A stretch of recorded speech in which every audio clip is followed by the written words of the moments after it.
నెల్లూరు జిల్లా రూరల్ మండలం కనుపర్తిపాడు గ్రామంలో శ్రీ వల్లి దేవసేన సమేత శ్రీ సుబ్రహ్మణ్యేశ్వర స్వామివారి దేవస్థానంలో గురువారం రాత్రి వార్షిక బ్రహ్మోత్సవాలు ఘనంగా నిర్వహించారు. అంకురార్పణ చేసి వేద మంత్రాలతో శాస్త్రోక్తంగా పూజా కార్యక్రమాలు జరిపారు. ఆలయ ధర్మకర్త చంద్రశేఖర్ రెడ్డి పర్యవేక్షించారు. వల్లీ దేవసేన సమేత సుబ్రహ్మణ్య పరబ్రహ్మణే నమః.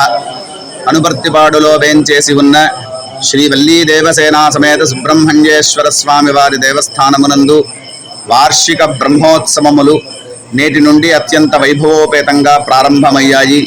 అందులో భాగంగా ఈనాడు అంకురార్పణ కార్యక్రమంతో బ్రహ్మోత్సవములు ఆరంభం చేశాము.